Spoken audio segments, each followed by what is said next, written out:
Держи крепко. Хорошо. 8 метров. Держи крепко. Хорошо. 6,5. Комната на 1,5 метра длиннее внутри, чем снаружи. Разве так бывает? Не бывает. Сәлеметсіздер ме? Сіздермен бірге қысқа нұсқа каналы. Бұл видеода мен сіздерге «Тебе стоило уйти» деп аталатын фильм туралы айтып беремін. Тео жұбайы Сузанна және кішкентай қызы Элламен бірге бақытты өмір сүруде. Ол зейнетке шыққан ескі банк қызметкері, олардың тұрмыстық жағдайлары өте жақсы. Алайда Сузанна күйеуіне қарағанда әлде қайда жас және де сұранысқа ие актриса. Сол себепті де Тео әйелін барлығынан қызғанады және де осы қызғаныштың арқасында съемкаға барып тексермекші болады. Ол жердегілер Теоны Сузаннаның әкесі деп ойлайды және де оны ішке кіргізбей қояды. Ашуланған Тео Сузаннаны сыртта күтуіне тура келеді. Осы сәтте ол әйелінің ерсі фильмге түсіп жатқан дыбыстарын естиді. Съемкадан шыққаннан кейін әйелі күйеуінен болған жағдайлар үшін кешірім сұрайды. Осы сәтте Тео қала сыртынан үй алып, сол жақта өмір сүруді ұсынады. Келесі күні олар қала сыртынан үлкен үй алып, сол жаққа көшіп барады. Надо же. Басында үйдің ішінен ешқандай ерекшелікті байқамаған отбасыға бұл үй қатты ұнайды. Кешкісін күйеуі әйеліне фильм көруді ұсынып, одан алдын үйдің ішін бір тексеріп, барлық жердің есігін жауып келетінін айтады. Төменге түскен Тео жарықтарды өшіріп жатқанда үйде біртүрлі жағдай орын алады, бірақ Тео оған мән бермейді. Кір жуу бөлмесінің жарығын сөндіруге келген Тео бөлмеде тұрған жалғыз суретті байқайды, бірақ ол суретке қарап ештеңені түсінбей кетіп қалады. Бөлмеге келген Тео әйелінің ұйықтап қалғанын көріп, көңіл күйі түсіп кетіп, өзі де ұйқыға кетеді.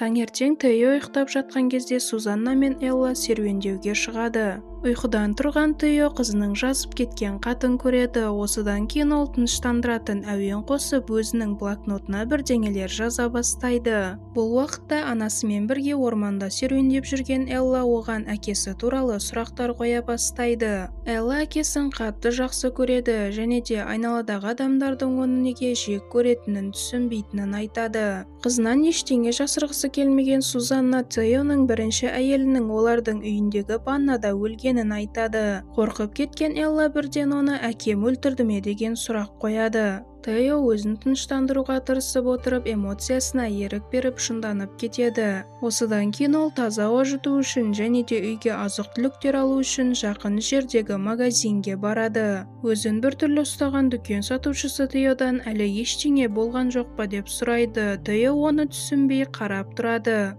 Жасырын түрде сөйлеген дүкен сатушысы Теоға өлшегіш беріп, үйдің стеналарын өлшеп көруді ұсынады. Үйге келген Тео Сузанна мен үй жайлы сөйлеседі. Осы кезде олар екеуінің де бұл үйді сатып алмағандарын біледі. Тео бұл жерді Сузанна сатып алған деп ойлайтын, ал Сузанна болса бұл жерді Теоның сатып алғанын айтады. Нет, не я, ты отправил мне ссылку. Кеш батқан соң ұрысып қалған жұп ұйқыға дайындала бастайды. Сузаннаның ванна қабылдап жатқанын көрген Тео оны қызғанып телефонын тексермекші болады. Телефоннан құпия ештеңе таппаған Тео тынышталып ұйқыға кетеді. Түн ортасында ұйқысыздықтан қиналған Тео тыныштандыратын музыка тыңдауға кетеді, бірақ бұл оған көмектесе қоймайды. Осыдан кейін ол өз ойын күнделігіне жазбақшы болады. Күнделігін ашқан Тео күнделіктің бетінде дәл қазір кетіп қал деген жазуды көреді.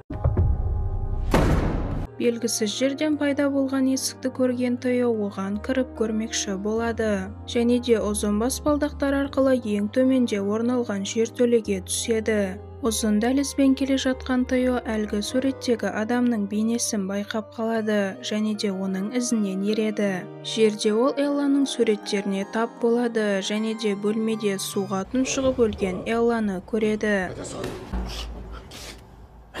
Ұйқыдан шошып оянған Тео Сузаннаның да қорқынышты түстер көріп жүргенін біледі.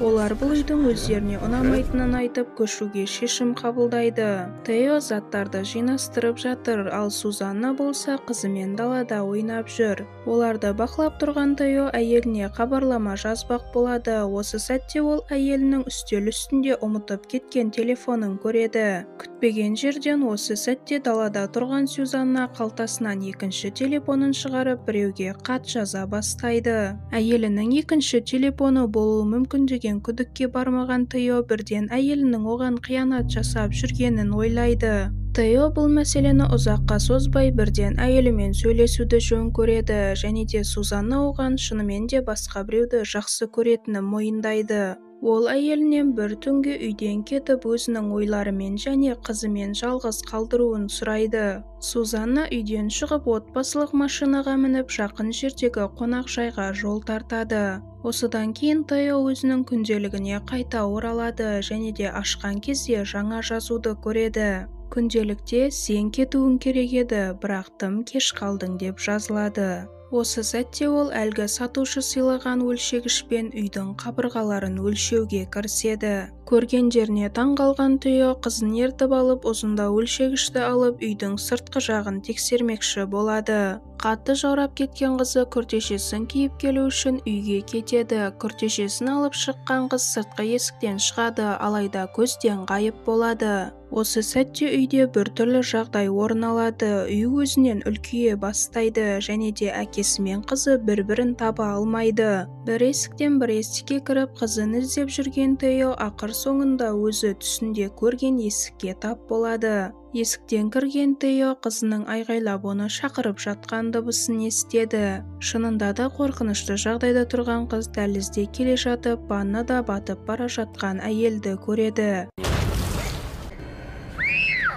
Қызына көмектесе алмай жатқан Тео ашуланып барлық есіктерді ашып шығады. Ақыр соңында ол қызымен табысады. Қызын тапқан Тео бірден Сузаннаға хабарласып, оларды алып кетуін сұрамақ болады, бірақ Сузаннаның телефоны өшірілген еді. Осыдан кейін Тео әлгі магазиннің сатушысына хабарласып, қалай такси шақыруға болатынын сұрайды. Сатушы ол жерге таксистердің бармайтынын және де ол үйде қылмыс жасаған адамдардың жанын алатын сайтанның өмір сүретінін айтады.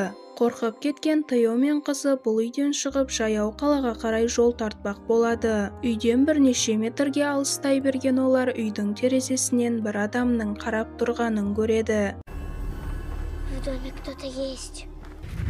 Ұзақ жол жүріп қатты жаураған әкесі мен қызы белгісіз бір жағдайда қайтадан өздерінің үйлерінің қасында пайда болады. Далада жаурап қалатындарын түсінген Тео үйге қайтып келіп, бүгінгі түнді үйде өткізуді шешеді. Қызын ұйқыға жатқызған Тео өзі де ұйқыға кетеді. Осы сәтте ол камераның жарығынан оянады. Не болып жатқанын тексеруге шыққан ол тағы да әлгі жертөледе пайда болады. Дәліздер арқылы келе жатқан Тео Элла көрген ваннаға тап болады және де қорқып кетіп жоғарыға қарай қаша жөнеледі. Кір жуу бөлмесіне тап болған ол қабырғада енді екі суретті көреді және де суреттің бірінде оның қызымен бірге түскен суреті бар еді. Басқа бөлмеге келген Тео күнделік жазып отырған өзін көреді және де күнделікті ашып дәл қазір кетіп қал деп жазу қалдырады. Келесі бөлмеге кірген Тео өздерінің Сузаннамен бірге алғаш көшіп келген сәтін көреді. Және де баспалдақтың қасында тұрып ол бұрын болған заттардың барлығын қайтадан көре бастайды. Бір сәтте жертөлеге тап болған Тео алдында тұрған белгісіз адамды көреді. Адам оған ол үшін бір бөлме дайындап қойғанын айтады.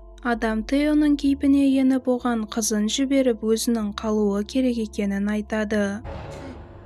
Папа? Ертеңіне Сузанна келген соң Тео қызымен қоштасады және де Сузаннаға барлық шындықты айтып береді. Ол бұрынғы әйелінің ваннада қалай өліп жатқанын көргендігін және де оны құтқарып қалуға мүмкіндігі болғандығын, бірақ та құтқармағандығын, өзінің орны осы жерде екендігін айтады. Мое место здесь. В доме кто-то есть. Папа, что происходит? Достар, осымен фильм аяқталды. Егер сіздерге фильм ұнаған болса, әдеттегідей оны төмендегі комментарийда 1-ден 10-ға дейін бағалап кетіңіздер. Және де арнамызда көбірек видеолардың шығуына үлес қосу үшін осы видеоға лайк басып, арнаға тіркеліп кетуді ұмытпаңыздар. Келесі видеоларда кездескенше аман сау болыңыздар.